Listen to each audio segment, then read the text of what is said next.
হে জগতবাসী, আজ আমি শামীম আলী চিশতি আপনাদের সামনে একটি আলোচনা নিয়ে আসলাম।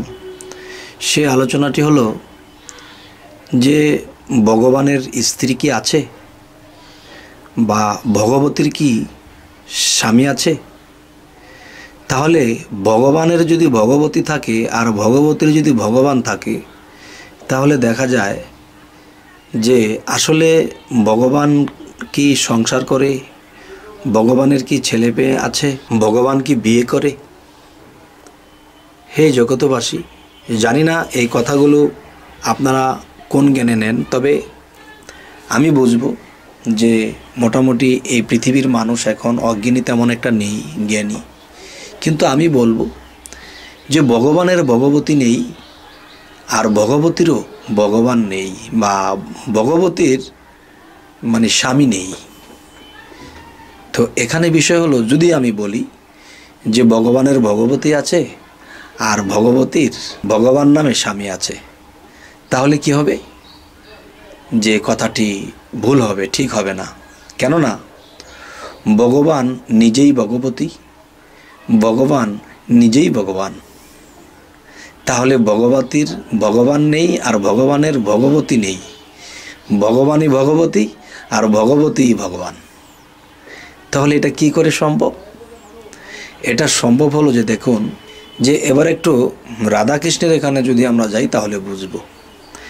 দেখবেন রাধাকৃষ্ণ যুগল মিলন, রাধাকৃষ্ণ যে যুগল মিলন বলা হয়, আসলে যুগল মিলন বলতে আমরা কি বুঝব? যে একে অন্যের সাথে যোগ। সেটা কেমন?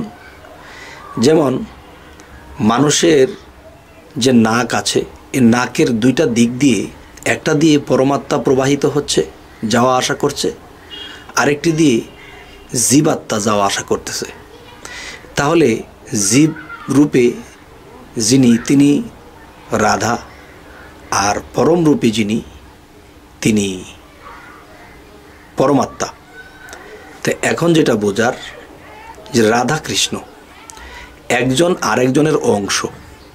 কিন্তু একটা জিনিস ভাববেন যে 1600 গোপনী 800 রমণী ছিল শ্রীকৃষ্ণের, কিন্তু রাধাকৃষ্ণ যুগল মিলন। কিন্তু রাধার সাথে তো তার বিয়ে হলো না। তো রাধার সাথে বিয়ে হলো না কেন? রাধার সাথে বিয়ে হয় নাই এই কারণেই যে শ্রীকৃষ্ণ কি বলেছে, যে আমি রাধা, আমি কৃষ্ণ। কীরকম?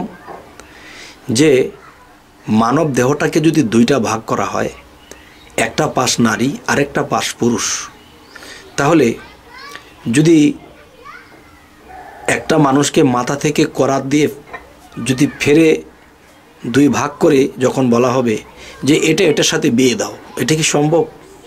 এটা সম্ভব হবে না, কারণ এটারই সেই অংশ।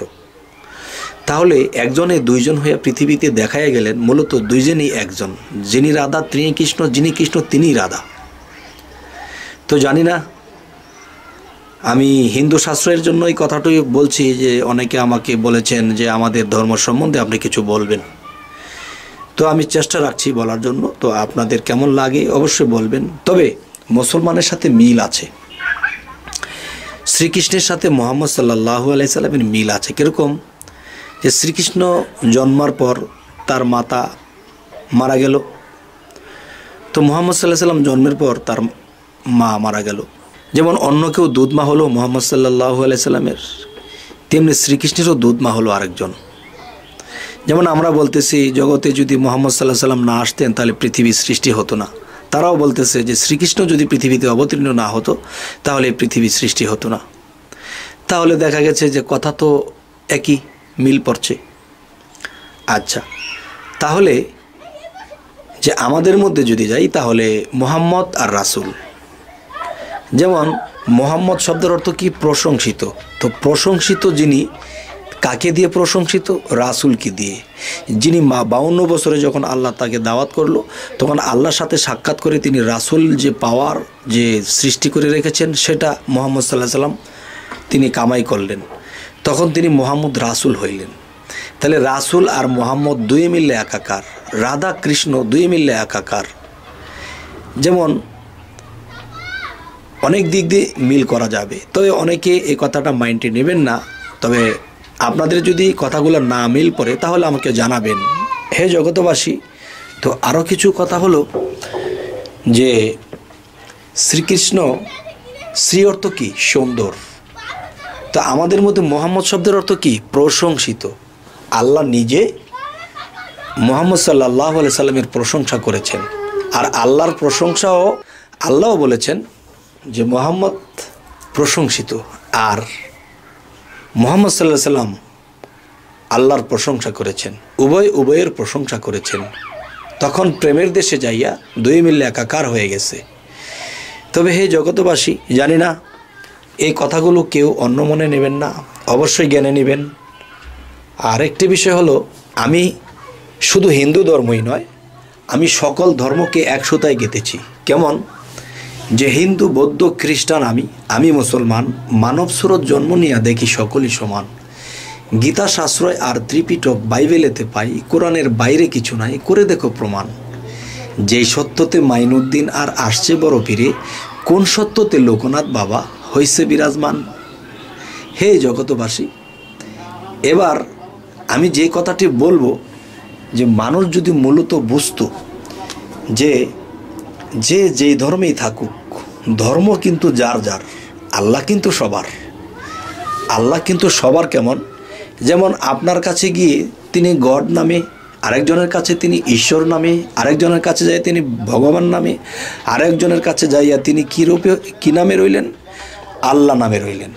তাহলে আমরা যদি এভাবে বুঝে নেই যে ধর্ম যার তার, আল্লাহ কিন্তু সবার, তো আল্লাহ যদি সবার হয় তাহলে আর কোনো বিশৃঙ্খলা হবে না। আরও একটি কথা আমি বলবো, সে কথাটি কি আপনারা মেনে নিতে পারবেন কিনা জানি না।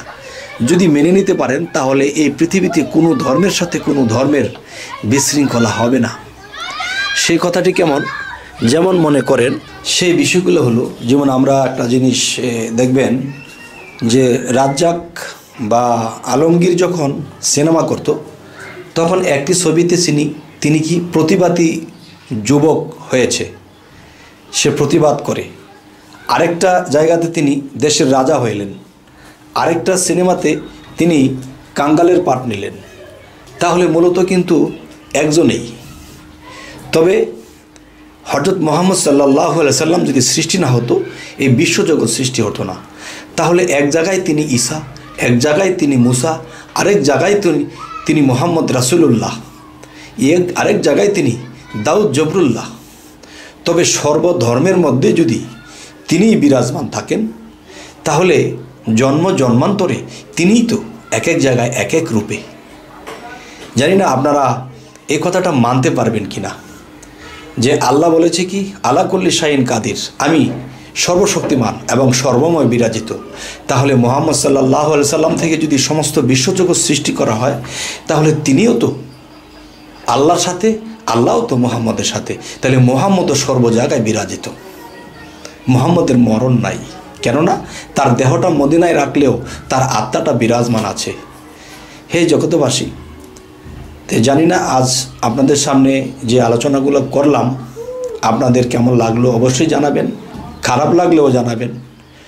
তো আজ এ বলেই রাখবো। তবে একটি কথা, আমাদের এই চ্যানেলের আলোচনা যদি আপনাদের ভালো লাগে তো অবশ্যই আপনারা সাবস্ক্রাইব করে রাখুন, পরবর্তীতে আমাদের ভিডিও নোটিফিকেশন আপনাদের কাছে পৌঁছে যাবে। তো আজ এ বলেই রাখবো। সকলেই ভালো থাকবেন। আল্লাহ হাফিজ।